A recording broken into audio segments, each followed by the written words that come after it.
What's going on, guys? Welcome back to the podcast, Soccer Views, episode 129, NHL season preview. Yes, today's going to be an all NHL episode. Season starts on Tuesday, and we actually had our first games earlier today. We had our Global Series Friday matchup. We are recording this on Friday night, so we'll talk a little bit about that. But mainly today, we are talking about everything that has to do with each division, team, conference, who's winning it, who's not making playoffs. Everything you could think of will be on this episode. But before we get into any of that, let's introduce the guest of this episode. We got the podcast dad back on for another one. Welcome back, Dad. Hey, thanks, bud. I'm glad to be here. We're glad you showed up. Actually, this is the second time you showed up for this episode. We had a little mishap. First one. You want to explain what what happened? Yeah, we got about 45 minutes into our conversation, and then you realized you did not hit the record button. So this Yep. is part two. Yeah. Take So two. this means it's going to be even better. You're not going to get a perfect show in the first episode, the first take. So it's take two. It's going to be a good episode. We already talked about most of it. I actually made a few changes compared to our first ones. So you'll see different opinions, Dad, you and Oh, me we're allowed to between. do that, huh? We had all this time to change it. The other one didn't really happen, quote unquote. But anyways, we're back. I clicked record. So we're rolling and we're finally making this NHL preview episode. So yeah, a little bit later than what I was anticipating. There was no Wednesday news for for this week because of this episode, just planning, doing all the graphics and stuff for that, prepping for this episode. So just one episode this week. Hopefully you guys enjoyed this one. And you guys hit the like, subscribe if you guys are new around here. If you're on YouTube, we appreciate it. Head over to the Spotify, go rate that. If you're on Spotify, Apple Podcasts, go check out the YouTube channel because we post a lot of stuff that is not going on audio only episodes. We got tier lists, we got episodes where we are just talking about non-sports related things. Also, sports trivia is on the channel too. So if you have any interest in that, that is only on the YouTube channel. So go check out those as well. All right, Dad. NHL started today actually with the Global Series. Did you happen to tune into any of that? No, I did not. Some people have to work during the day, Oh, so okay. that's what I was doing today. Okay, I worked too earlier today, so I wasn't able to watch nearly as much, but I did try and follow it as much as I could. But it's tough. 10 a.m. in the morning. Um, it's kind of hard to watch that as a normal human being with a job and responsibilities. But let's get into the Atlantic Conference first. We have a lot of good teams in this conference, a lot that we could take away from past season. But Dad, who are your top three from the division making playoffs? All right, my top three. You want them in order from like one, two, three, three, two, one? Go one, two, three. Let's get your division winner there. All right, my division winner, I have Boston. So I have Boston being the division winner. In second, I have Toronto. And then coming in third, I have Florida. So those are the three playoff teams I have. And then for the wild card, I have Detroit. I think Detroit's going to be has a chance to make the playoffs this year. They were really close last year. I think they made some, they've improved. They improved from last season their roster. So I think they're going to be have a chance at the playoffs and maybe make a run in it. Yeah, I like your rankings a lot. Unfortunately, mine are very similar, but I think it's just because everyone expects these teams to make playoffs in this position. I got Boston first, Toronto second. I actually have Detroit third, Florida in a wild card spot. And I also included Tampa in that wild card spot. I know initially when we did this episode, when I didn't click record, I did not have Tampa making playoffs.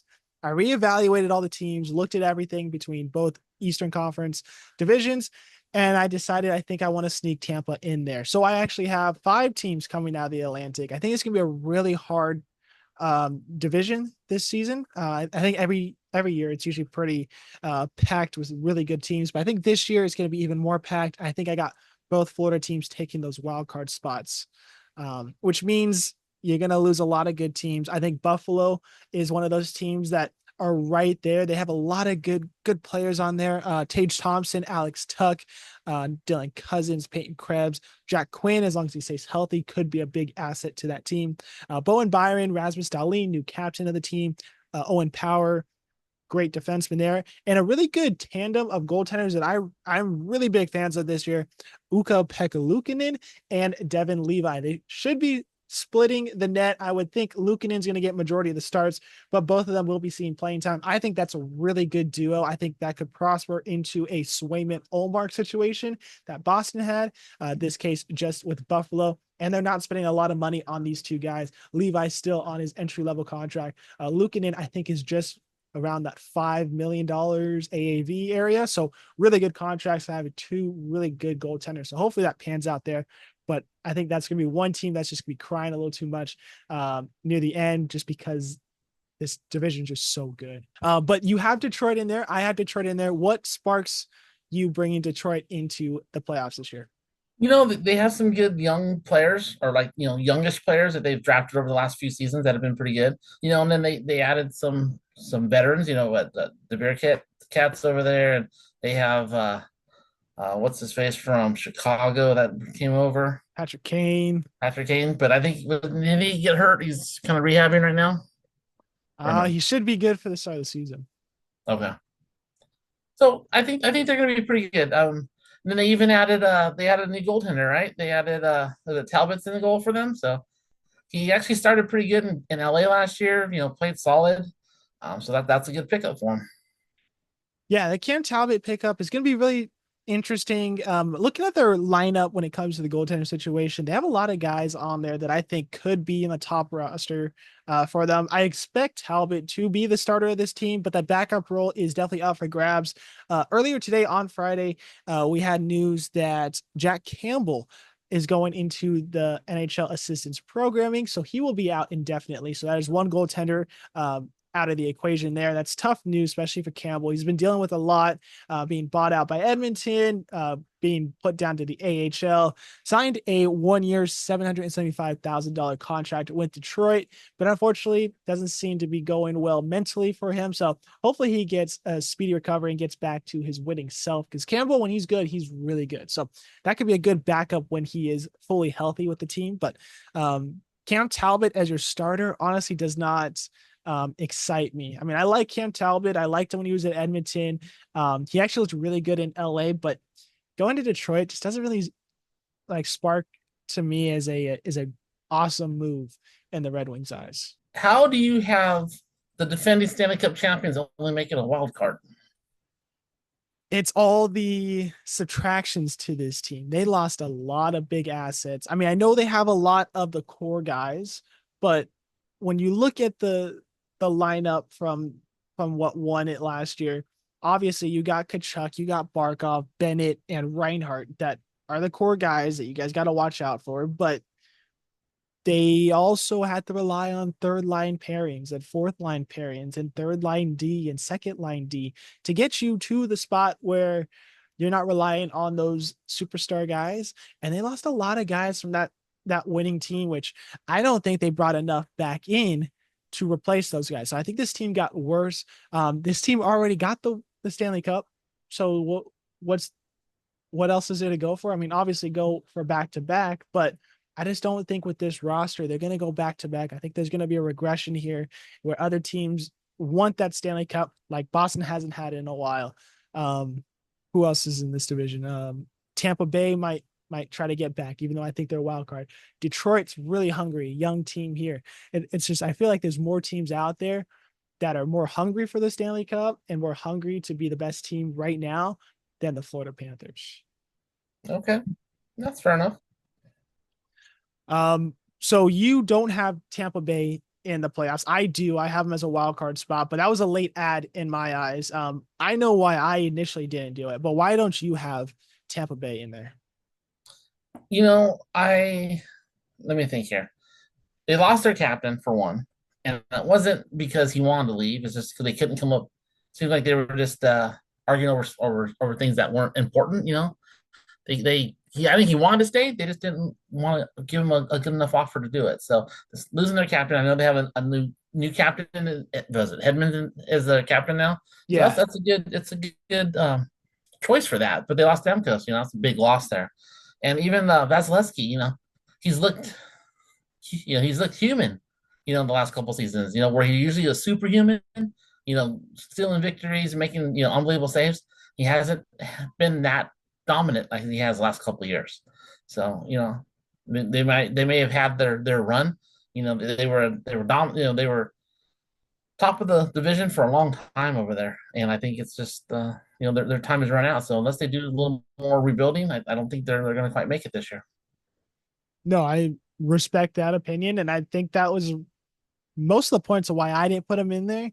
Um, I just reevaluated them, looked at the roster again, looked at what they're bringing in. I don't look at preseason games. You don't look at preseason games really. The only thing to take away from preseason games are injuries, which is just part of the game, but it's a tough way to go out right before the season starts. But Jake Gensel has been one of those signings that I think might actually help out this team fill a void there, even though I don't think Stamkos is going to get replaced immediately. Production wise, maybe Gensel helps out with that, but definitely locker room wise, Stamkos is going to be a big loss there. So that's definitely why I have him as that second wild card spot and not that first or even just third in the division. I think it's going to be a really hard bounce back losing their captain. Right. Yeah. Toronto. I want to get to Toronto real quick. We kind of mentioned them earlier. I'm really high on Stolarts this year. But for you, you also have them second. Do you think this is the year that they make it at least past the second round? No, that's never going to happen. They just they're. I mean, I don't know what's going on with them. They have a lot of good pieces. They just don't play well. They can't win those games at the end of the year. When they need to in the playoffs. Um, and I don't see that changing at all. It's not like they've changed the the ingredients much to have a different result. So I think it's gonna be more the same from them. So they Which have is that. sad because Matthews is great. He scores a lot of points. He's fun to watch, but I just don't think it's they're not built for a deep playoff run. No, I understand that. And they haven't proved to anybody that they can make this run. They haven't done it before. They barely make it past the first round 2 years ago. They got beat in game 7 against Boston last year. It's the kind of thing where, if not when, if ever, at this kind of point. I mean, these guys are only getting older. The money situation is not looking great in Toronto. You got that core four of Marner, Matthews, um, Nylander, and Riley. And can those four get them past the first round, if not the second round? I don't think this year is that case. They might get to the second round. They're a good team. They're a good squad, but it's the kind of thing where maybe you got to start shipping some guys out because maybe that four is not the core four. You see this all the time in basketball. They always say, "Oh, they got the new big three. They got a big three here. They got a big three there." This is the big four here in Toronto.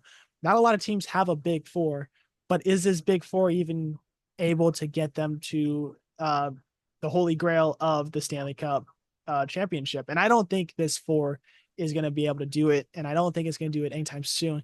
I don't think Matthews is going anywhere. He was named captain, which is tough because I would love to see him in an American market, being the American boy there.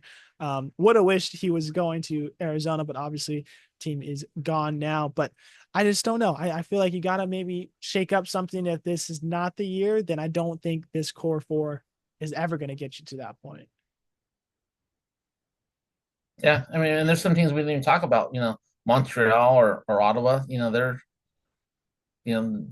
so far behind the top of this division that's I can't see them making much of a dent in or doing anything well in this compared with the other teams. Yeah. Quickly about Montreal, Patrick Laine, that was their big addition this season.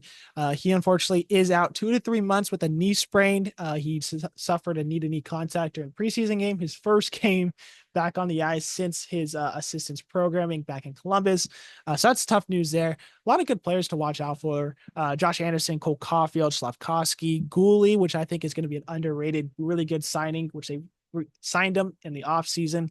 Could be really good. And Arbor Xhekaj, he's making headway. He got fined the other day for going after a player during the preseason game. He is just an animal out there. So that's a good play to watch. When it comes to Ottawa, not much there. They picked up Linus Ullmark in a trade. Potentially could be a good move.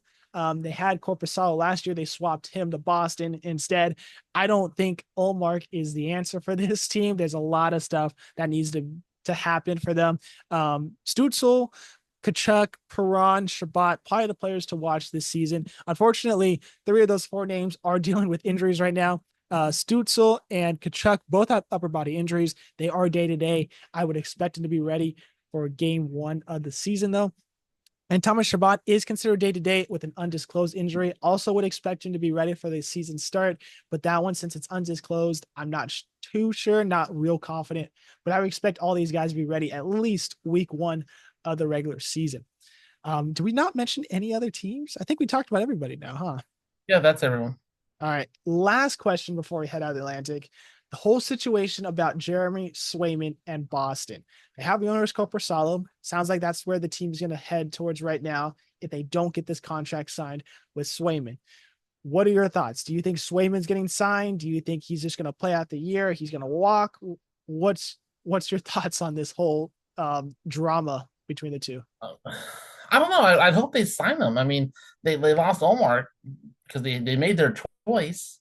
Yeah. If you're going to make that choice and lose your other goalie, why not step up and sign this guy? To what I'm sure I haven't heard of whether there's offers back and forth or what, but he's worth more than the other guy. So make him a fair offer, something that's going to make him want to stay in town. What do you think's a fair offer, an AAV contract wise Oh for man, him? I'm not sure. You asked me numbers. I'm not sure what the going rate for one of the top 5 goalie in the league. It's hard. I'm not Based sure off of what they're numbers, going for. yeah, he probably is a top 5 goalie. Yeah, so top whatever top 5 number is. I'm not sure what that is right now, but yeah, I think he's one of the top 5 in the league. So I think you pay him accordingly. Yeah. And when it comes to the numbers, this is all speculation. It's all he said, she said kind of thing. Supposedly, there was an interview with Boston GM. He threw out there that 64 million was offered, and Swayman supposedly denied it. Swayman's agent made a big public announcement the day after saying that I don't normally say anything about my clients, but this one I feel like I need to defend. Pretty much saying that 64 million was never offered to him. I don't know why that turned off. 64 million was offered to him, and that's not true. Someone else said that 62 million was offered to him. I don't know why 2 million would make it or break it between two teams or two Over how sides. long? Did they say how long the contract was? That's the problem. I don't know. Is it 8 years? Is it 6? Is it You 5? Is it know, 4? I don't know. it's bad, but goalies are very important. I love that position, but they're almost like pitchers in baseball. As soon as they get a big contract, usually they get hurt. That's a Or position that running backs in the NFL. you can't give long contracts to goalies. I mean, Yeah. I can see them. I'd say pay them a bit more for a little bit less contract because once you commit to 8 or 9 years, 10 years for a goalie, they just don't seem to last. I mean, it's a hard position. It's hard on the body, it's hard mentally, so it's not. If you find that good goalie, you want to keep them for as long as you can, but you also have to have that sort of rotation or the young up and comers that you have ready bring up to get ready to go in because it's not something you could play day in and day out and not have time off. So Yeah. No, I agree. And Boston can't get this done between Swayman and the money situation. Swayman's gonna walk, he's gonna go somewhere else. So now you're gonna lose both your best goaltenders in the league, potentially, definitely duo wise, best duo in the league in a matter of 2 years. And that's yeah, definitely not what they wanted. That's worst case scenario for the Bruins there, especially when goaltending since Rask has left has kind of been wishy washy. And they definitely thought these two were definitely going to be it. But obviously money talks a lot, and it's just not there between Swayman and the Bruins. So crazy to really think that interesting. they could lose both those goalies in 2 years span. Yeah. Yeah. So hopefully they could figure it out.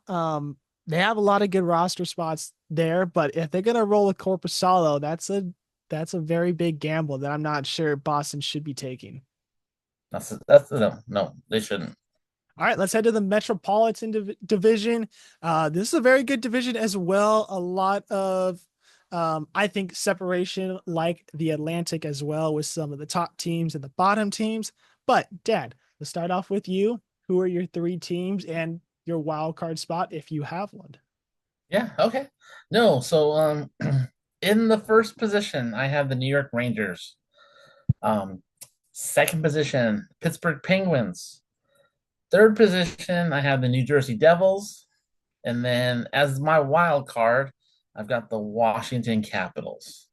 I know that's not going to be a popular choice by looking in their face, but I think that you know, you got Ovechkin out there, man, chasing the goal scoring record here, and I think the team's gonna sort of rally around him. I mean, I know it's not much of a team there right now, but if they keep it close and they're kind of in that higher middle to high end of the conference when it comes down to trade deadline, I can see them being some buyers, buying some pieces and trying to make a run because they don't have much time left with the group they have. So Yeah. it's kind of a do or die over the next couple seasons. Ovechkin's gonna, he'll grind out playing and get Oh, that yeah. scoring title. Oh, yeah. It might take him For three sure. years, it might take him 5 years, but he'll grind out. He'll play till he's 50. But those are my teams. The Rangers I think are probably the best in the position there, or the best up there. Um, like I said, Pittsburgh being in second. They just signed what the Crosby to a 2-year contract, 2-year extension. Yep. That is famous 8.7 million a year for 2 more years. Yep. Uh, You got to. You got to. you gotta love it. He doesn't want all the money. They can use it for other players. I mean, I wish everyone else would on his team would maybe take a little bit of a pay cut to get even more, but Yeah. that's not always the case. Yeah. Finding guys like that are few and far between, but that's what makes him, one of the standout players of the game right now. Definitely You know, special. he's had longevity too. So, Oh, yeah. he's had an ability to adapt to the game. When he first started 15, 16 years ago, there wasn't the same game it is now, but he's adapted and he's, stayed in the game this long. So And it's he a still credit to puts him. up the same production he has when he was 15 years younger. Right. And then with New Jersey, like we always say, not sure what the question is, but the answer is going to be Jack Hughes. So that's just what it is. Hopefully, they make a good run like they did, a couple years ago. If Jack, keeps the point has the point outlet or scores as many points as he did last year, it'd be good That's a for him. good way to say it. That's a good way to say it. So Yeah. those are my picks. Let's see what are your take? Big shout out, Jill, Jack Hughes fan, huge Jack Hughes fan. For me, I also got the Rangers winning it. I think the Rangers have not changed very much between the two or between this season and last season. They didn't really add all that much to make it really exciting. I mean, Riley Smith's probably the most exciting one to add, and he's more of a depth guy now. He's not going to make that big of a difference compared to Panarin, Trocheck, Zibanejad when it comes to the forward lines. And I think they have one of the best duos, if not the best duos now when it comes to goalie situations. Igor Shesterkin plays a lot of minutes, looks really good. Jonathan Quick knows his role. He knows he's not a starter anymore in this league right now. But when he's called upon, he performs. He performs very well. So I think it might be one of the best duos right now since Omar and Swayman have broken up. So Rangers, I really like them a lot this year. And second, I got the Devils. Last year was not a good year. They missed playoffs after making playoffs beforehand, but they were riddled with a lot of injuries. Not very good when it came to that.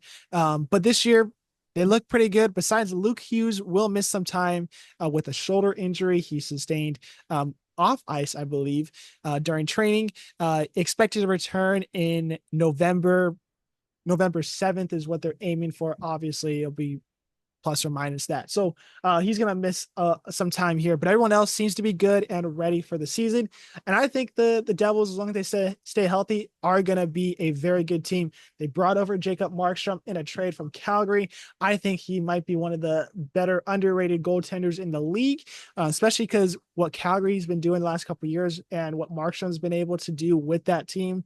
is kind of, I hate to turn it around on an Anaheim Ducks kind of topic, but it's kind of like what John Gibson does with the Ducks. If John Gibson was not in Anaheim, Anaheim would be the worst team like in NHL history. But he steals a lot of games. And that's kind of like Markstrom when he was over in Calgary. He steals a lot of games for the Flames. They have no business being in some of those matches, but he's able to do that. And now he has a really good team in front of him. I think Jacob Markstrom is going to be a very good add to this team. Third, I got the Carolina Hurricanes. It's going to be a big regression from last year. I don't expect 111 points that they got last year, which was only good for second in the division, but they made second round in the playoffs. They lost a lot of guys, and I really do think what they lost compared to what they brought in is not enough. If you guys watched that episode where I ranked all the free agency moves, I think it was like 2 weeks after free agency opened up. I did not have Carolina very high. I was very harsh on Carolina based off what they lost. And I'm still very harsh on them. I don't like what they lost and what they gained in return. Sebastian Aho still should be good. Svechnikov and Jarvis should be good as well this year, but I think it's definitely going to be a regression there. And because I had 2 wildcard spots in the Atlantic already taken up, I got no wildcard spots here. So no Pittsburgh for me, no Washington. And surprisingly, no New York Islanders. They're just that sneaky team that always makes playoffs. No one talks about them, and all of a sudden they're in playoffs. But I think this might be the year that they miss. Just nothing very exciting to me when it comes They're to the boring. Islanders roster. They're boring. Yeah, they got nothing there. They really don't. Like their only really like move that I liked was Anthony Duclair. But how much is Anthony Duclair really going to help out the Islanders? I don't. It's not going to make me want to watch them anymore, unfortunately. So I like Sorokin, but that's pretty much it. He's also been dealing with a back injury. He had surgery, should be ready for the start of the season, but just watch out for that, especially if he doesn't play game one. He should be coming back very soon after that. So Sorokin should be healthy for that. But let's head back to Pittsburgh. You got them making playoffs. Is this the final year that we see this power or this big three, bringing back that term again, of Crosby, Malkin, and Letang? Do you think this is the last year we see those three together? Probably one more year. I mean, Crosby's got 2 years, 2 year extension, so maybe a couple of years. But yeah, they're I wouldn't call them the power three, like you said, but they're Well, they obviously, when I think Pittsburgh Penguins, I think those three. I think Letang, I think Malkin, I think Crosby. I think that's what most people right. associate with Pittsburgh. If they're gonna do good this year, it's not gonna be because of those three. They need the rest of the team to step up. They need Raquel and some of those other players to step up and fill some of those gaps or fill those holes that these guys are, they're not putting out as many, points, that these other guys need to step up and do it. So the second line, third line guys need to step it up for them to make a run. I think it's going to happen. I want it to happen. You want to see Crosby do good, but oh, there's your line again. I think we're just gonna keep it off for the rest of the episode. It's just gonna shut off on its own now. But no, I think but hockey. yes, their time together is coming to an end. Yeah, and hockey needs the Penguins to be good because hockey wants to see Crosby as much as possible. I mean, why wouldn't you? So, um, heading to Washington, you had them making playoffs as well. I have a lot of question marks with them. I mean, I know they brought in Matt Roy, who I think is going to be an underrated good pickup. 6 years, 34.5 million. Brandon Duhane, another defenseman, 2 years there. Jacob Chikrin, another defenseman, good trade with Ottawa there, but he's always seems to be injured. Can he stay in the lineup? That's gonna be the question marks for me with Chikrin. But the big one, Pierre-Luc Dubois, he comes over in a trade from Los Angeles. Probably had the worst season he's ever had before. Maybe one of the worst seasons we've seen in a long time, coming from a quote unquote star player in the league. They lose what's his face, Darcy Kemper, and pretty much a swap of bad contracts between the two. Do you think PLD is able to find his better half, or do you think we're going to see the Los Angeles PLD in Washington? I don't know. I mean, he's just I never really heard of him until he came over from LA. But then we start, reading stories about him or hearing things. It's like seems like he's always sort of been like I don't say a problem child, but maybe demanding, a little prima donna-ish. And his what they're getting out of him doesn't seem to match, like the trouble he's worth. I think that's why LA let him go. He didn't sort of fit the system, didn't want to change. And that, they're I think they're more of a system team than anything.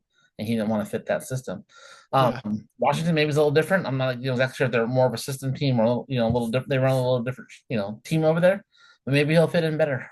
We'll see. Yeah. Yeah. And the bad thing is when it comes to Los Angeles, when it came to that trade with PLD coming over, it set them back a lot. They lost Iafallo, Perfetti, a lot of other good players in that trade going over to Winnipeg. And I think they rather see those guys come back. And if they could redo that trade and make a do over and not go for it, I think they definitely hands down would, because those guys who are going to Winnipeg right now are balling out. They look really good in Winnipeg. So I definitely think that kind of set back Los Angeles because they brought in a quote unquote star player and it ended up just backfiring big time. So it's tough for LA, but maybe he gets it done in a new scenery though. Maybe. We'll Uh, see. I think the only team we did not mention. Oh, excuse me. We got two. Columbus. Let's talk about them real quick. They lost, unfortunately, Johnny Gaudreau to a horrific accident in the offseason. So that's going to be a tough kind of rebuild for that team as well, just trying to add somebody into that spot.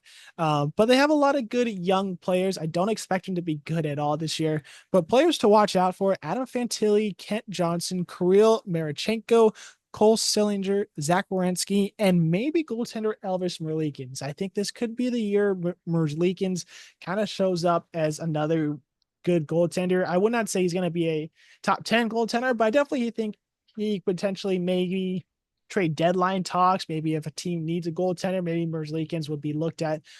So I think Columbus could have a good future, but as of right now, I don't think it's going to be anything. Would you have to agree with that? Yeah, no, I don't think they're really going to do much this year. Like you said, maybe some of their young players like Fantilli and stuff, has some output or some production this year. We'll see. They were real high on him last year. I actually thought the Ducks were gonna draft him Yeah, me with too. that second pick. He ended up falling from that second pick, but we'll see. Maybe he'll catch his stride here, in his second year, and prove himself worthy of that pick. Yeah. And the other team we didn't talk about, Philly. Obviously, we both don't have them making playoffs. I don't think Philly's really all that special. Last year, they kind of just missed playoffs, but there wasn't really anything to really mention between what they did in the offseason to really give them a boost in the standings at all. I'd say the only player I'm going to really watch out for, and hopefully I say this right, um, Matvey Michkov. Supposedly he could be a rookie of the year candidate. Um, should be a good forward for them. I'm not sure too much about his game, but just a player to watch out for. So I definitely will just keep my eye on Michkov, see what he's doing. But anything from Philly for you? No, I mean nothing really. I mean, I think they're still in that rebuilding mode. And what they got Drysdale, and he got hurt, so hopefully he comes back and does well on defense for them. But I don't think they're as close to making the playoffs as people think. I don't think they would have done much anyway if they didn't make it last year. So Yeah, I think they're still a few years out. I think they still need to make some moves and get some new players in there and shake things up a little bit. It's yeah, tough too with the coach, right? You got that old school coach. A lot of new kids are coming in. It's a little different league. See if that old hard nosed coaching is could still be relevant. In today's game. yeah. We'll see what Torts does with those guys. Could be good, could be bad. Only time will tell though between that. Right. Um, so that wraps up the Metro. Any final comments from the Eastern Conference, or are you ready to roll to the West? No, let's go to the West. All right, let's head to the Central, where we had a very separated division again. The bottom half of the division had teams like the Blackhawks, the Coyotes, not very good teams. Top of the division had very good teams where it came to Colorado, Winnipeg, and Dallas. But Dad, who are your top three for this upcoming season? Okay, my top three. Number one, I've got Colorado. Number two, I have Nashville. Number three, I got Dallas. And then in the wild card, I've got the Minnesota Wild. I Interesting. right the top three, with Colorado, they've been solid for the last few years. I they haven't made they haven't lost enough pieces and they haven't regressed at all. So I think they're just going to continue where they have been. With McKinnon and those guys. I think they've got a solid team, a good core. I think they'll continue to do well. Um, with Nashville, what what Tampa Bay's lost was their gain. So they got Stamkos over there. They're always sort of a good team. They got good goaltending, solid goaltending. Um, other than the fans, that I don't mind Nashville. So I Yeah. think they're gonna be solid again. Dallas. I really like Dallas. I like Ottinger. In net. Some of the guys like Jason Robertson. If he does get them, and he did get all last season and then sort of disappeared a little bit in the playoffs. But I think they have some good young players. I can't think of the couple of the guys, but they got some good players there. And then I think Minnesota. With Fleury's last season. Yeah, I think they're going to find a way to get him into the playoffs and make a little bit of a run there, or at least get to the playoffs and give him a chance, one last chance at the postseason. So I hope that's the way it works out. All right. From me, I have Nashville winning the conf or the division. So I got them at 1. Dallas, I got at 2. Colorado at 3. And my wild card spot goes to the Jets. What you said about Nashville is pretty much everything I agree on. I don't like the fans, but I think the team always looks great. Sorry to any Nashville fans out there, but it's just reality. I just don't like the fans. But Stamkos, huge ad. I mean, whether he's going to be wearing an assistant captain on that sweater or not, he's going to be another captain in that locker room next to Roman Yossi, who's a great captain, great defenseman, puts up a lot of points. So those two are gonna blend great, I think. Jonathan Marchessault, he comes over from Vegas, gets a big 5-year deal. That's gonna be great for Marshy and great for the Preds. I think they're gonna thrive with that contract. Brady Shea comes over for 7 years, defenseman from Carolina. One of the guys that I think is going to affect Carolina in a negative way. It's going to benefit Nashville a lot. Nashville, if you guys remember watching the episode I mentioned earlier, I think I graded them as the best team, if not the second best team in the offseason. I think what they did was excellent in the offseason. I think the ads that they did definitely boosted this team, made them better. And I think they did it at the right time. Yes, Marchessault is older, Stamkos is older, but you're going to get these guys at the right time where they could still produce good points and get the younger kids that are going to be the third and fourth liners to become those second and first line guys once those guys are gone and their contracts are over. So I think this is going to be a great season for Nashville. That's the reason why I have them in first. It's going to be a big jump going from fourth to first, but I would not be surprised to see it at all. Um, for Dallas, same reasons you said. I don't think this team is regressing anytime soon. They had 113 points last year, which was outrageous, and it was only 6 points better than Colorado, which is crazy to think about just how good they were. 52, 21, and 9 last year. Lost in the Western Conference Finals to Edmonton. So they were right there. They were right on the cusp of getting the Stanley Cup Finals. They were at the Stanley Cup Finals during the bubble. So what, that 2020, 2021 area. So this team has been good. They've kept the core guys there, Jamie Benn, Tyler Seguin, Jason Robinson. We do need him to produce in playoffs there. We're going to see Dallas get to a better spot in the playoffs. But Wyatt Johnson, that's another player that you didn't mention that I think is going to be a standout guy, not just this season, but the future of the Stars. And you already mentioned Ottinger, big fans of what he did against Calgary, I think 2 years ago in the playoffs. Ever since then, really have just been following him. So really like Otter there. Third, Colorado. They haven't done anything bad. They haven't done anything great in the offseason, but they don't have to. They're already a very good team. I just think the other two are just going to be a little bit better this year. So it's just going to be a tough, close top 3 here. But I got Colorado as a 3, which is crazy to even think about. And my wild card goes to the Jets. They were the second team in the division last year. They were 110, only 3 points away from that top spot in Dallas. They have a couple players to watch out for. As I mentioned before, I follow Kyle Connor is always a great player. Mark Scheifele, as long as he stays healthy, will produce a lot of points there. And they got one of the best goaltenders in the league, Connor Hellebuck, as backstop there. So I think this team is going to be great.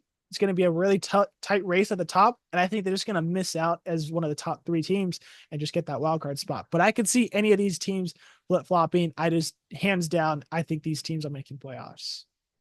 Yeah, I think it's gonna be a close division, really close division at the top. Yeah. So obviously you and I differ on the wild card. I got Jets, you got Wild. Let's just say Wild don't look too hot around trade deadline area. It's Fleury's last year. Pittsburgh as your other team making playoffs in the East. Maybe they're making marches towards there. Could you see Marc-Andre Fleury coming back to the Penguins this season? Finish it off regardless, whatever? Or do you think it's out of the question? It's not going to happen. No, I don't think it's out of the question. I mean, I think Minnesota's going to be in the playoff hunt, so I don't know if you want to let him go. I mean, granted, he's not really the starter anymore, but if they're out of it, some stuff happens. I can see them just giving Florida that opportunity to go back home, just and play out the last half the season or third of the season, and just have that kind of as a going away present to him. I can see that. He sort of earned that sort of opportunity. Yeah. Especially if you can't get that in Minnesota. So I can see it's always anything's possible. Yeah. But I hope Minnesota does well, and we can see those gold pads in the playoffs. It'd be nice to see Fleury in the playoffs for his last Yeah. season, whether he's playing or not. It would be good to see Fleury's team, regardless of who he's on. If it's Penguins, if it's Wild, if it's somebody else, get into the playoffs for him. But I could definitely see it happening. I think he's been done wrong and done dirty the last couple of teams he's been on. Vegas really just kind of threw him out there and just said, "Here you go. We don't care about you anymore," and went to Robin Leonard. And now look at how that's going with goaltender situation in Vegas. So, I think he does deserve a fairy tale ending, whether that's the Wild going to the playoffs and he maybe gets a game in there or something like that, or him going back to Pittsburgh just to finish off the year. I think he deserves that. Yeah, I agree. Player or teams we didn't mention. We have the Blues. What do you think about them? You expect them to do anything this year? I Anything don't. excite I you? mean, they're one of the teams I really don't like. It's funny because Bennington. I just don't like him so much that I don't care for the team in general. So, um, I really don't follow him, that close. Other than unless like a team I am, like Ducks or the Kings or someone is playing them. That's not one that I usually try to keep up with too much. We didn't talk about Utah either. Well, I Um, was getting there. I was getting there. Getting okay. No, so St. Louis, no, I'm not a big fan of St. Louis in general. there. That's funny because I'm kind of the opposite. I don't like St. Louis at all. I think their branding is terrible. I hate their uniforms, so it's an eyesore when I watch their games. And obviously, I like collecting jerseys. Blues are one of those teams I just will not collect. I don't like their uniforms. I don't like the look of it. Unless it's on sale for 40, $50, come on to the collection. But I'm not going out of my ways to watch the Blues games. But I think they have a couple guys that could maybe push them to a close playoff hunt near the end. But I think they're just going to miss playoffs, obviously. Those players, Robert Thomas, he's a young player. He's been in this team for a long time, but he's still very young. Good player. Radek Foska, he comes over from Dallas. Maybe he brings over what he did to Dallas to St. Louis, kind of help out that offense there. Buchnevich is going to be there. Kyrou still going to be there. So just a couple forwards, I think, to watch out for. Obviously, we got to watch out for the antics of Jordan Binnington. What the hell is he going to do this year? Is It's he just a is he a matter of dirtbag time. or just misunderstood? It's just gonna be a matter of time that he makes the news doing something stupid. So we just gotta keep an eye on that. That's the players to watch for me when it comes to St. Louis. But I think they could make a playoff hunt near the end of the season. So that's just something to watch out for. We didn't talk about Utah. You mentioned it. They were the Arizona Coyotes, packed up, relocated, new ownership, new everything. Actually, a new franchise, even though they're using all the players that were associated with the Coyotes. So, brand new franchise in the Utah Hockey Club. We're just gonna have to call them Utah Hockey Club this season. It's gonna be weird, but everyone will get used to it, and then they'll get their team name for the following season. But this team did not do all that well as the Coyotes. Seventh in the division, 77 points. Did not really have anything stand outish.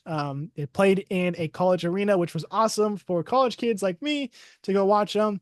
But for real hockey fans and actual NHL players, it was kind of a nightmare as a whole.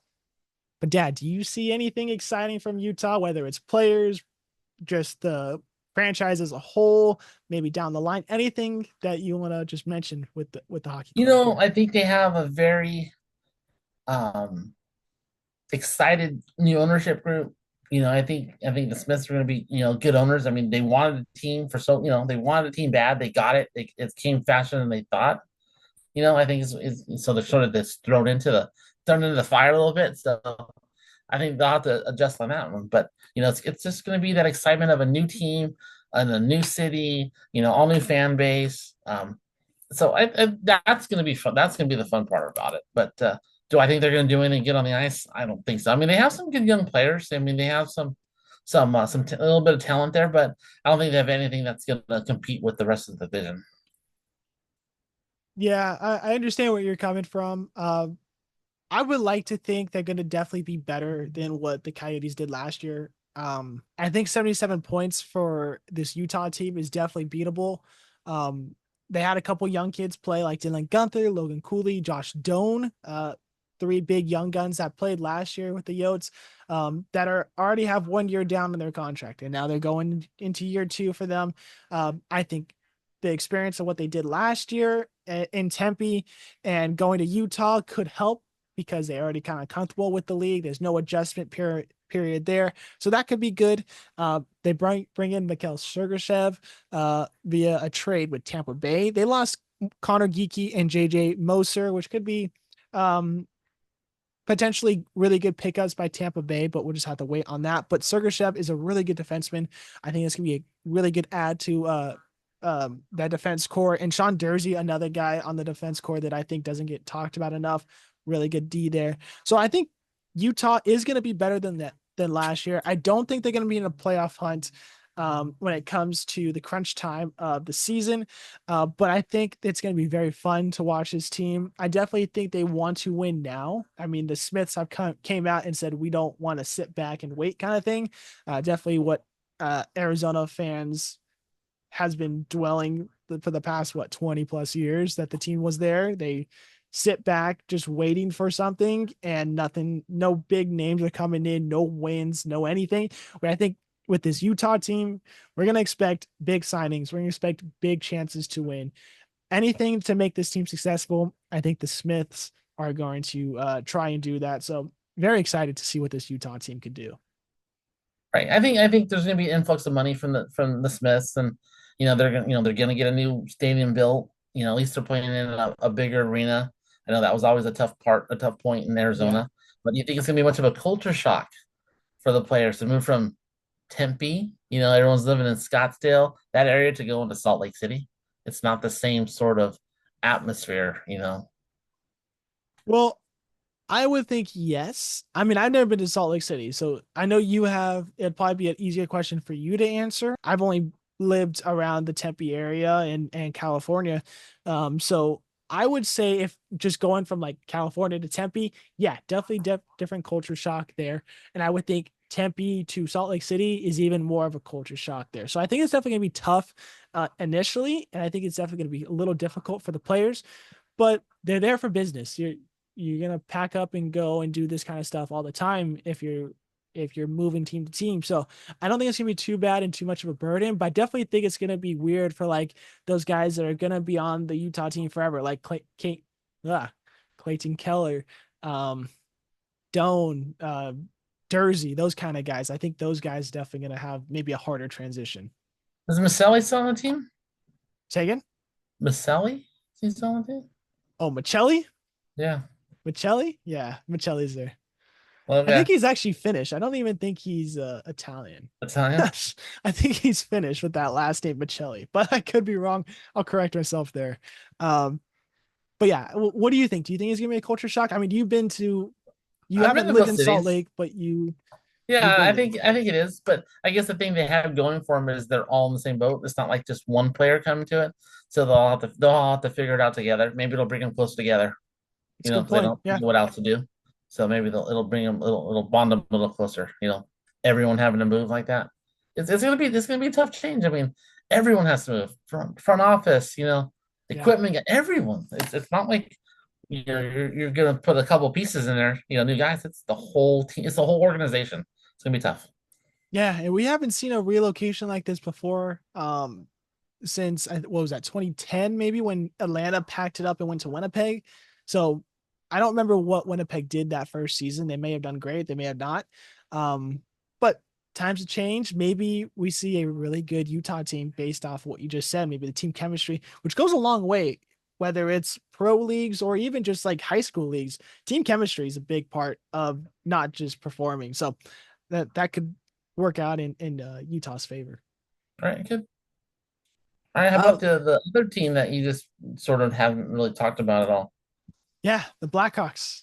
Yeah. Um, I actually really liked what they did in the offseason. I think I had them as one of my top three picks as best off seasons for the NHL.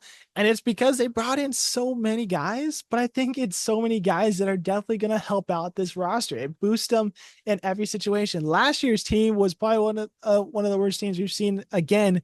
They went 23, 53, and 6, 52 points, eighth in division.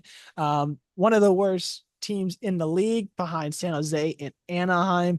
But they have obviously the one of the best young guns in the pipeline. Connor Bedard, he looked really good. One rookie of the year. You got Kevin Korchinski, who's a young defenseman. Hearing that he's actually going to start in the American Hockey League, which is very interesting. But I think it's because of the guys they're bringing in. They want to get him more playing time. That's just my thoughts behind it. But Korchinski, another good young player there. But the guys they brought in, Tyler Bertuzzi, Alec Martinez, Teuvo Teravainen comes back to Chicago, Laurent Brossoit, Pat Maroon, and TJ Brody. All guys that I think are going to make this team better. I think Brossoit coming over is a really good move. I liked him in Vegas, what he did. He's always seeming to go back to Winnipeg, back up Hellebuck, and he does well when his name is called. So I think Brossoit in Chicago is actually going to help out a lot there. Tyler Bertuzzi, he's kind of a really good scorer, but also goon-like player.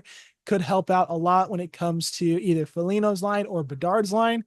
Alec Martinez and TJ Brody, really solid defenseman there. Teravainen's already played in Chicago before, so the familiarity there is going to be great. So I think this roster looks really good, a lot better than last season. They're not making playoffs in my book, but they might not be one of the worst teams in the division.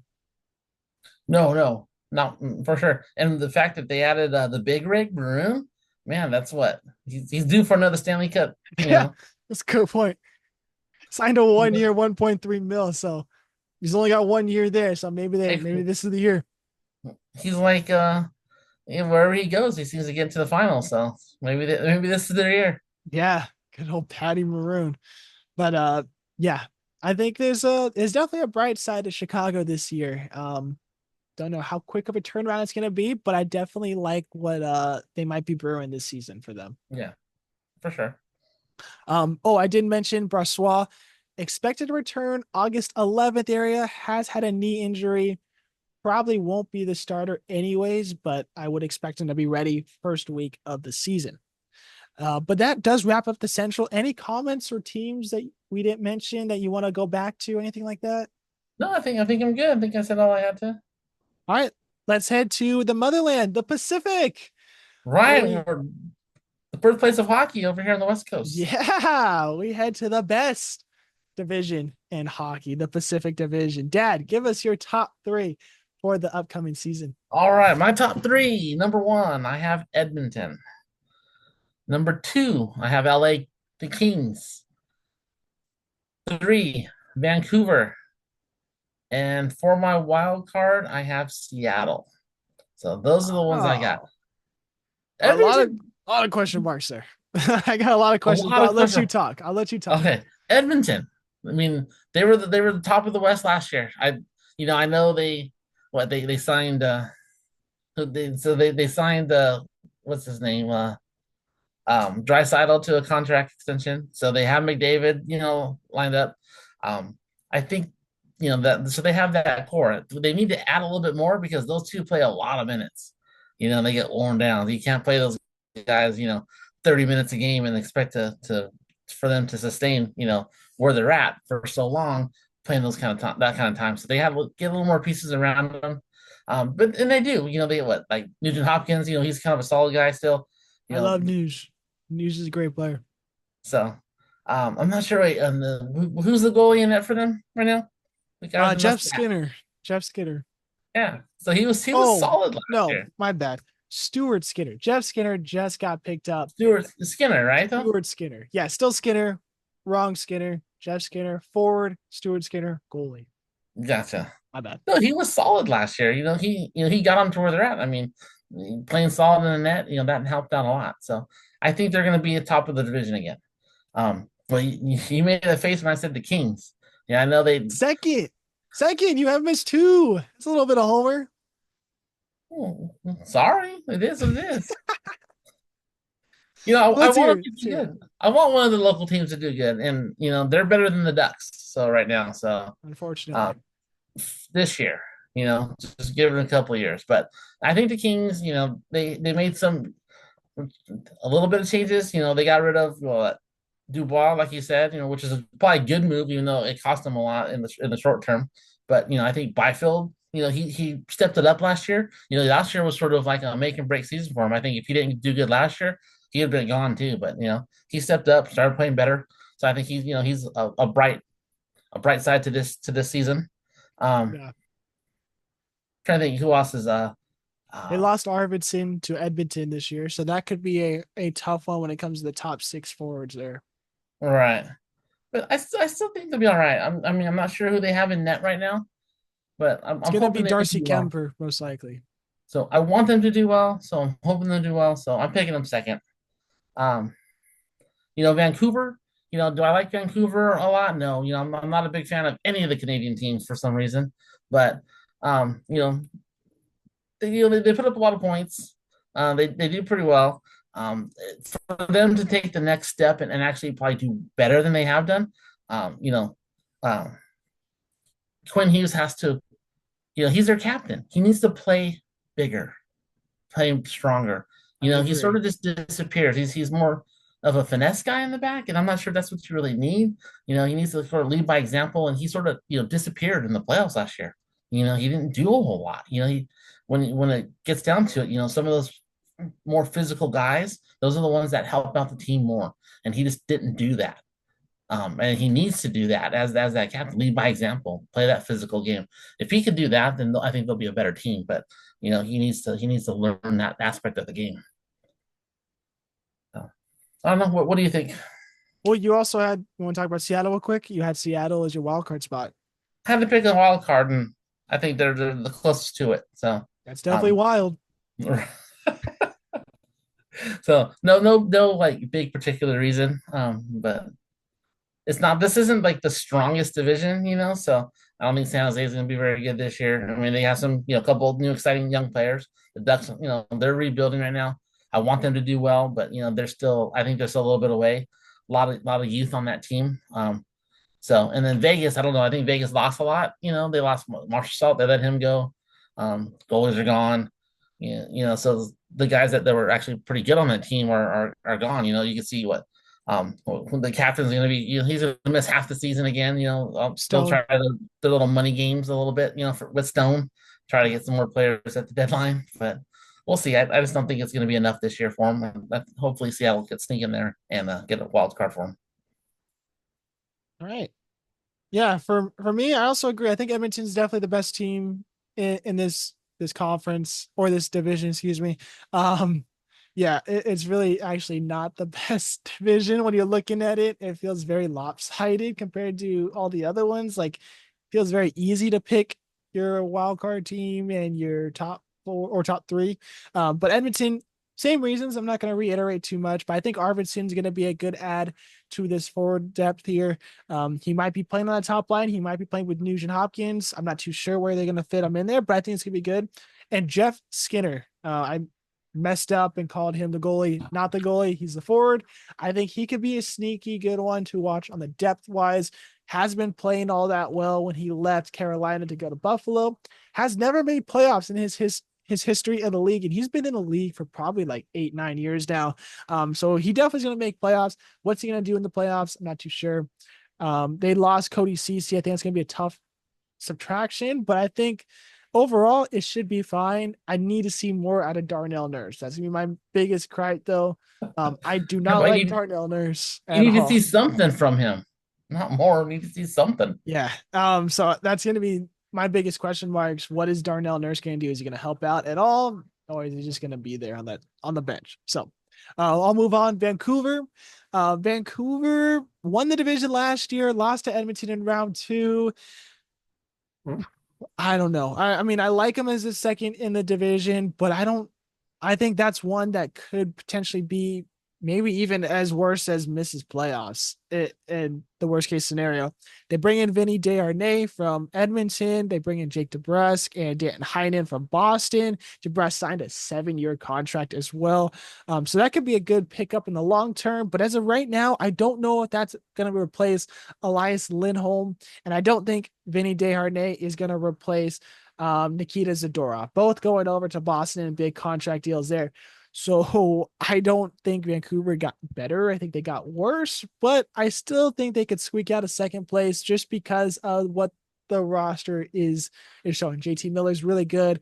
Goaltending situation has kind of been up and down. Injuries have been killing them. That's really honestly why they did not do well in that final series against Edmonton. But if we're gonna look at any goaltenders, Arturs Shelovs. He was the goalie that played in the playoffs. If he gets a chance, I think he's definitely going to try his best to be that roster guy, that number one, if not number two. So I think Shelovs might be an answer and a guy who's going to be sneaky really good this year, or just kind of just go back to maybe a depth goaltender. So that might be something to watch there with Vancouver. Third, I do have LA. They're running out of time. They're kind of like Pittsburgh in my eyes. Kopitar is running out of time on how much he's actually going to produce. I think he's going to do fine this year. He's one of the best defensive minded forwards in the league. He wins a lot of faceoffs. He's penalty kill. He's power play. He's biggest time win a faceoff. So he's relied on a lot as a captain of LA. And I think he's going to do great this season. You mentioned Byfield. I need to see more from him this next season, but I think it's going to happen. We got tough news though. Drew Doughty is out, expected to return December 4th. He broke his ankle going into the boards against Vegas in the preseason game earlier this week. So that's a tough subtraction to this team, but that means Mikey Anderson has to step up. I think Mikey Anderson played very well with Doughty last year, but can he do well by himself with a new partner? I don't know. Definitely one of the guys that's going to need to have to stand out. Arthur Kaliev also will be missing some time. He will be out hopefully until November 29th. He had a fractured clavicle during training camp, I believe.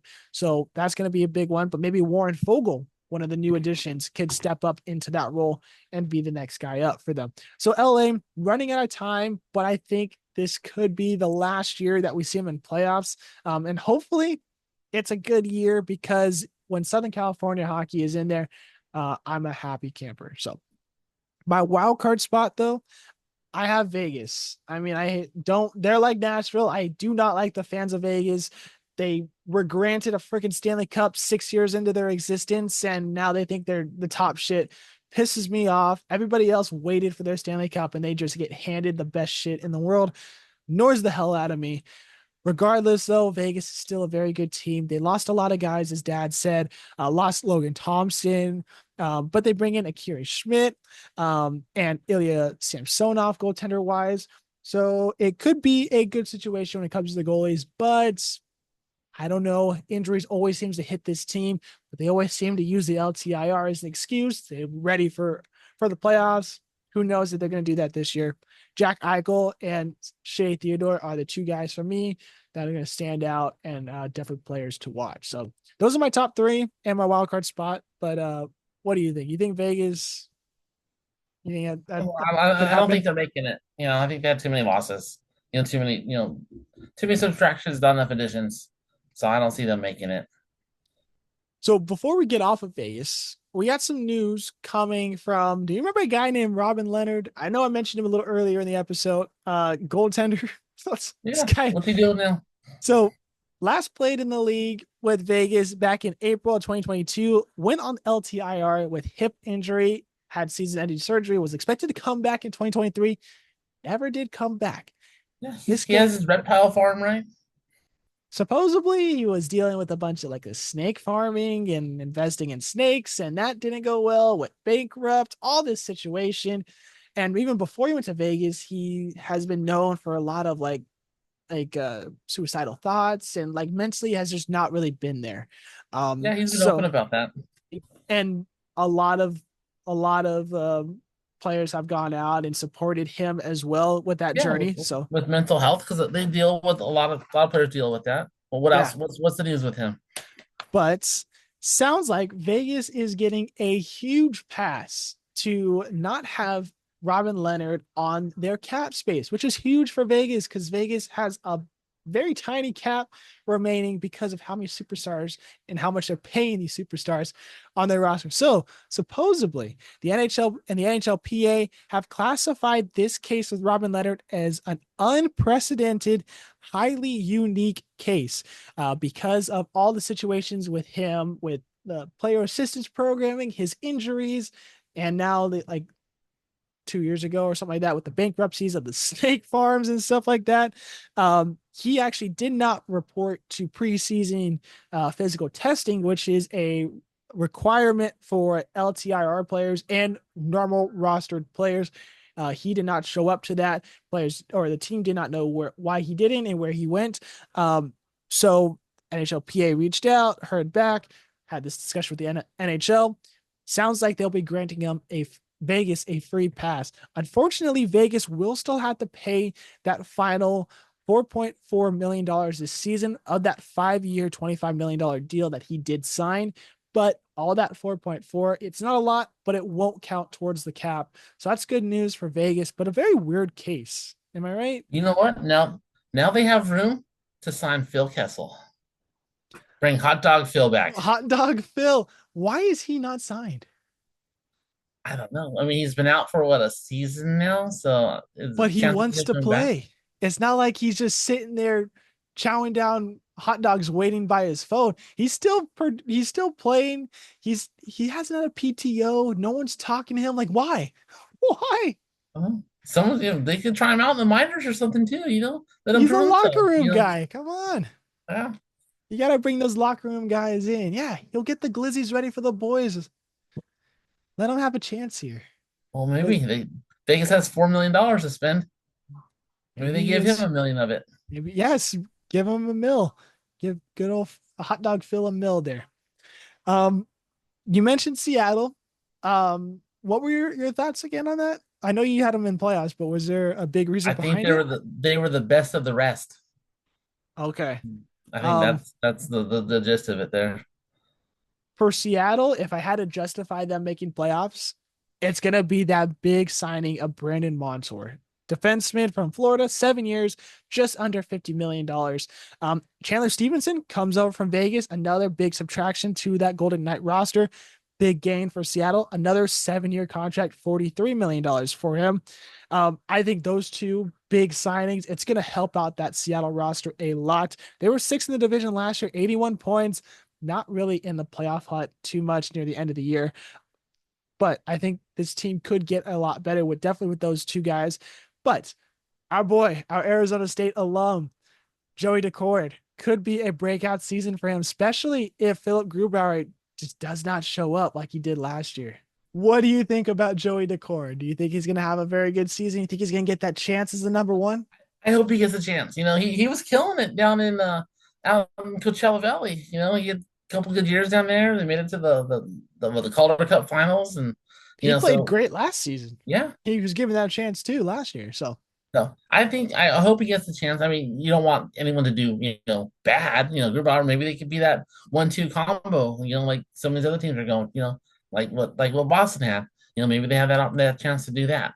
So I think he could be a solid player. He was good in college. He's actually grown up a little bit in the pros here. So hopefully he can continue that upward trend and get an opportunity to be a full time starter.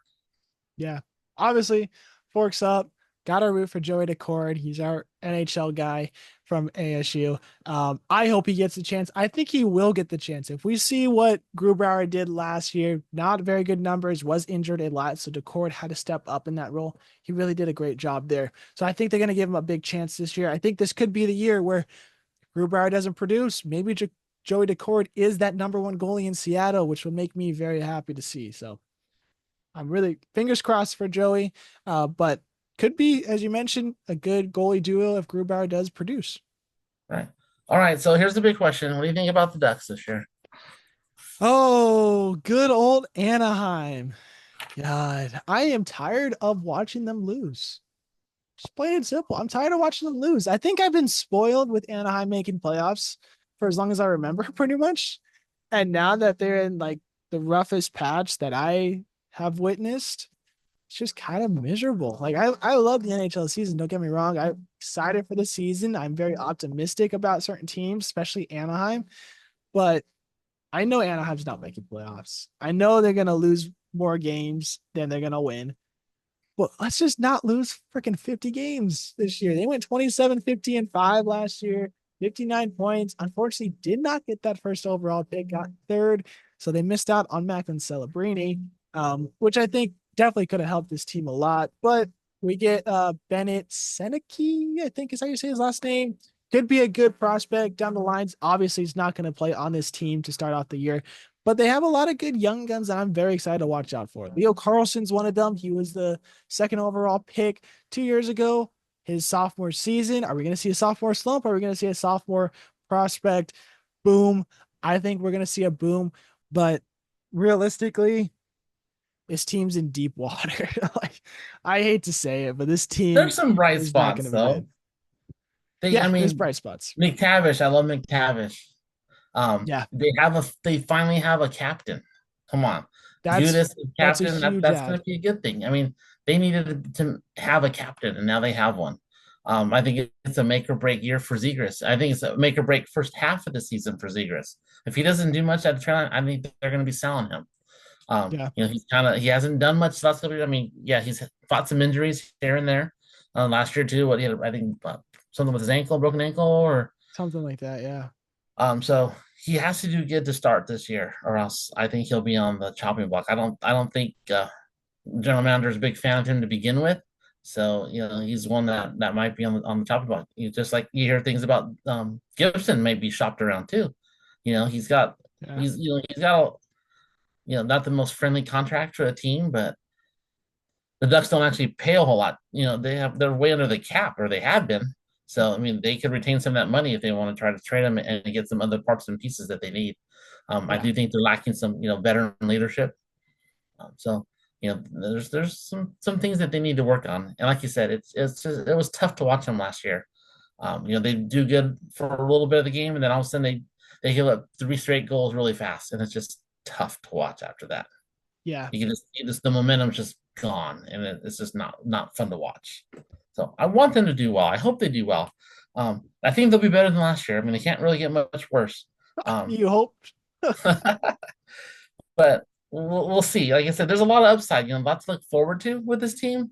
Um, Maybe it's not this season, but hopefully there's some. It's kind of like when I go golfing, right? Don't shoot well for the whole round, but you hit that one good drive, right? Or make that one good putt. We're Yeah, looking for one good drive or that one good putt, here. So something to make you want to, go back. Something that take you some want. positives. Take some Yes, positives. that's what we're looking for.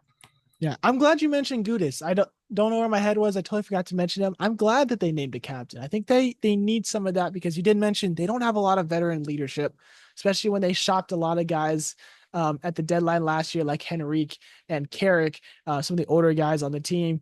So having Gudis in there as your captain, he's definitely willing to step up and do the role of that captain spot. Definitely kind of a weird captain. He second year on the team. He's kind of been around the block a little bit when it comes to teams. And I think Anaheim fans remember him mostly from getting Superman punched by Kevin Bieksa. That's the reason why I knew him when he came over. But regardless, I'm excited that he's the captain. I'm happy that the Ducks decided to pick one because I think they needed that sort of leadership, somebody to look towards when times are tough. Yeah, no, I agree. We have two teams we didn't mention. I want to save one to the end because I have some big things to talk about. So we'll talk about Calgary first. What do you expect from Calgary this season? Nothing. I don't expect anything from those guys. What? Who they Do, got? Huberdeau. That's about Huberdeau, it. that's a big question That's mark. it. Do you think Huberdeau is going to come back? You think he's going to get shipped? You think he's just going to die in Calgary?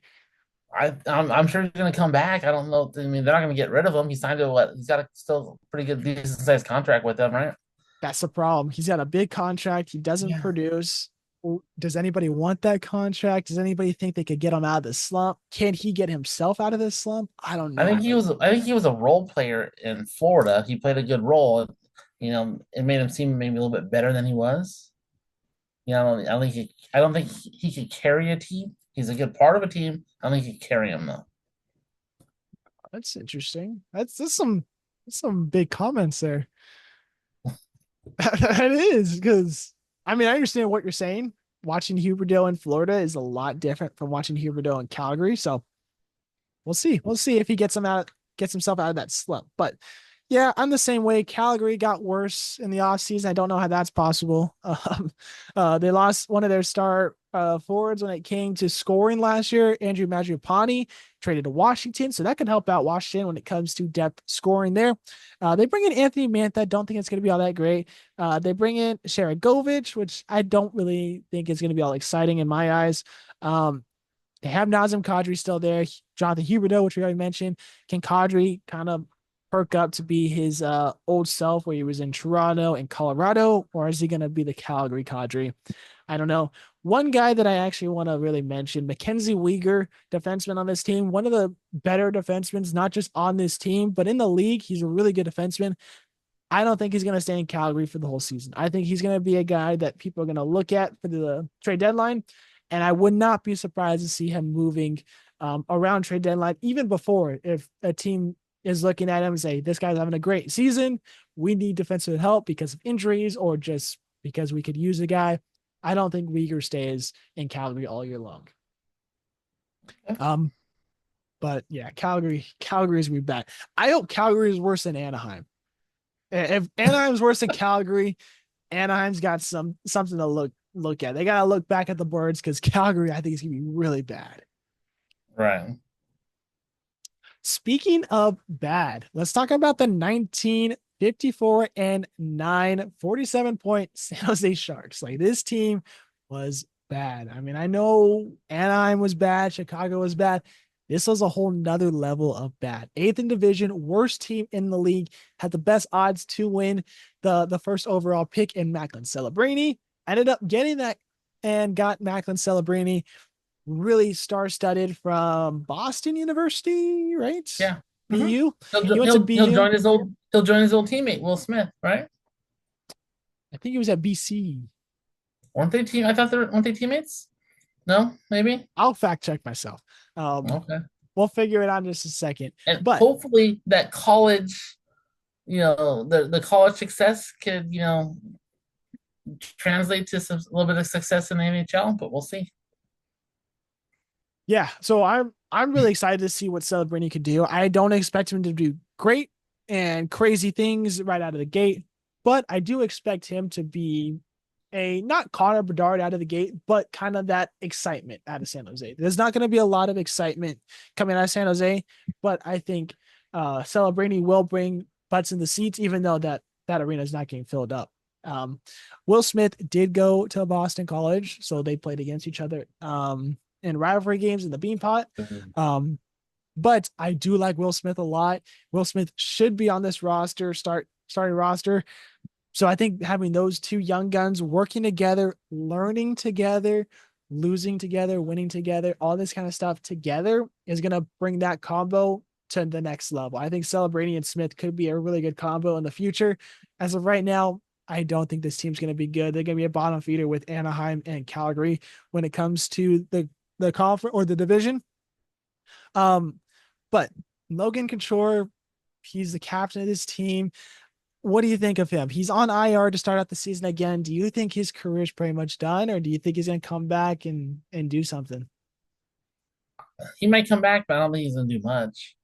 I mean, he's got a good career, long career. So yeah, I don't see San Jose doing a whole lot. Let's see a couple young guys, but those are just two young guys. They'll be both rookies, they can only do so much. Yeah. Um, so I still don't see them doing a whole lot, moving up much, in the division. But hopefully they're just worse than the Ducks. Fingers crossed. But like you But said, yeah, like they need to put some butts in the seats. It was sad watching. It looked like there was like hundreds of people there only it looked watching the like games last year. COVID. Yeah, like, It there looked was like I no was one there. watching COVID highlights and I was watching San Jose games and the only reason I'm watching San Jose is because Anaheim's playing them, and it's probably the Like they're in a saddest. bubble, huh? They have Yeah, their it was bad.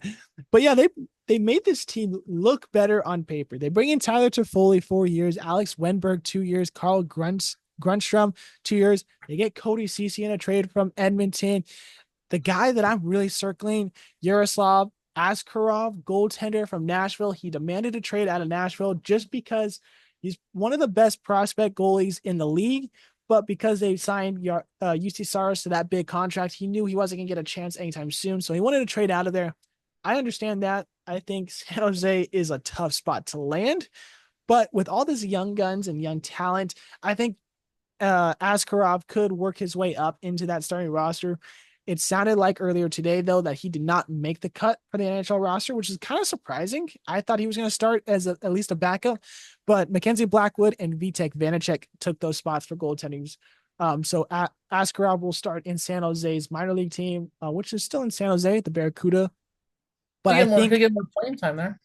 that's also positives, but he's been in the minors with Milwaukee for the last 2-3 years. I think he's only gotten one game in Nashville last season, and I could be wrong in that number, but he's a good goaltender. He's got a lot of upside to him. We just haven't seen a lot out of him, so I think he could be a very good young goaltender in this league. But it looks like he's just not going to get the chance this season to start it off. So that's tough news for Askarov there. But San Jose as a whole, more exciting to watch this season, but definitely not a good team to watch this upcoming season. All right. I mean, that will do it for the Pacific. Do you have anything else to mention? Anything you did not mention before?